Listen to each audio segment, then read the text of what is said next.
last year po, super hirap po kasi konti lang po yung time po na napagkakasya po namin sa per subjects, especially po dun sa mga kailangan pa po namin i-boost na mga aralin po. So sobrang hirap po para sa amin na dahil nga po kulang po kami ng buildings. Yung time po na talagang full face-to-face ay nakikigamit po kami ng room sa elementary department. Kaya po parang ang na-sacrifice natin yung para sa grade 1 at grade 2 po kasi dahil sila po ang shifting.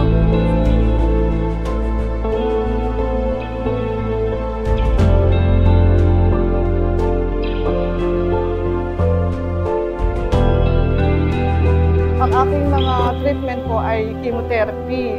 Ito po ay may 8 cycle. Siyempre po, mabigat po para sa amin yung sa breast cancer patient, yung transportation every 3 weeks.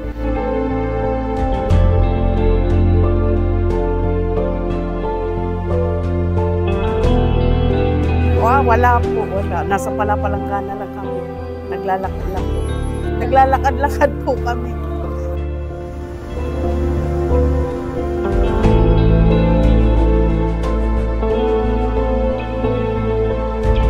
Siyempre, nang bago magkaroon tayo niyan, may mga lapses. Ibig sabihin, hindi talaga masyadong maayos yung pagkakuha ng basura. Noon kasi din, wala namang katulong kundi yung service, kundi yung provider natin. Kaya medyo hindi masyadong kita mo yung epekto.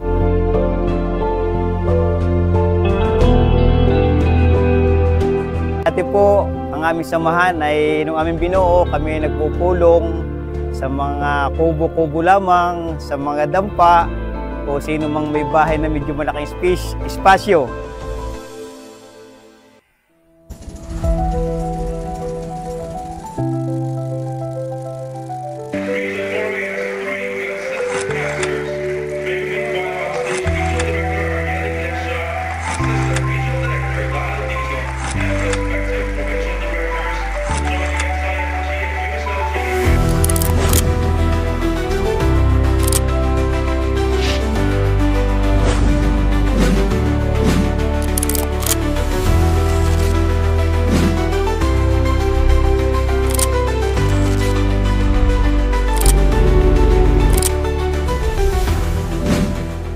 Ating mga kabataan, ating tinitiyak sa kanila na pagdating sa edukasyon, ito ang ating binibigyan ng pahalaga. Pagkat tayo naniniwala, ang edukasyon, ang tanging yaman, hindi nananakaw ni naman at magiging mabuting sandata para sa kanilang magandang kinabukasan.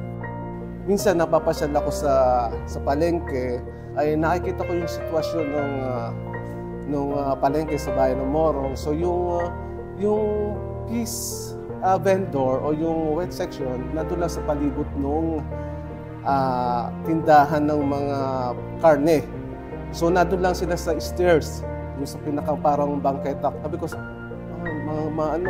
medyo hindi maayos ang palengke. So nung maupo nga tayo bilang punong bayan, so at naging awardee tayo ng SGLG, na nabigyan tayo ng IF nga na 5 million. So, yung kagad pumasok sa akin, yung 5 million na yung gamitin sa pagsasaayos ng wet section ng palengke. Ang inyo pong SGLG award na ipinagkaloob sa lokal na pamahalaan way back 2022 ay minarapat ko pong dalhin sa isang ganitong gusali dahil alam ko ito pong mga nakaraang panahon ay ang ating mga farmers, in which I consider farmers dito sa bayan ng Pagbilao as our backbone for our economy, continuous growth. Ay naroon po ang aking pagkalinga. Dahil pag sila po ay nagkakaroon ng mga meeting, naroon na sa covered court, mag-iintay pa kung alin ang area na available, like senior citizen, like PKB. So, mas naisip ko dahil we want to capacitate their ability through training and seminar, kaya po na-conceptualize po namin together with the consultative meeting with my municipal agriculture staff. So kaya po kami nag-come up na ang 5 million dalhin namin sa ganitong gusali. Maraming salamat po sa 3 ambulansya po na inyong ipinagkaloob sa amin na sigurado pong makakatulong sa aming komunidad, lalo na po doon sa mga nangangailangan ng agarang medikal na atensyon. This incentive will truly inspire us to do more and to do better for our people. Papasalamat po kami and we're very lucky to be able to achieve itong 7th Street SGLG Award at sa inyo pong tulong ay nagkaroon po kami ng isang garbage compactor truck na nagagamit po namin dito sa San Pedro upang ma-maintain po namin yung kalinisan dito sa aming lugar. Kami pinagpapasalamat at ikinararangal namin, karangalan po namin na makatanggap ng mga ganitong project dahil talaga pong kita namin na ang layunin po ng ating gobyerno ay talagang matulungan ang ating mga mag-aaral. Sa national government po at sa DILG, thank you very much po sa inyo dahil natulungan niyo po yung aming paaralan na mas magkaroon po ng panibagong building na makatutulong po sa aming mga bawat mag-aaral. At maraming salamat din po sa mga naging driver ko, kay Dr. Talusig. Unang-una po, maraming salamat po, Doc. At nandiyan kayo para sa mga pasyente po ng General Trias. Huwag po sanang magsasawang tumulong sa amin, ang LGU, local government natin at ang national government. Kasi naranasan na namin na kahit hindi kami humingi ng tulong, pusang dumadating sa amin. Kung saan ngayon ikukumpara, mas maginhawa po ngayon kasi kumbaga naka-steady kami.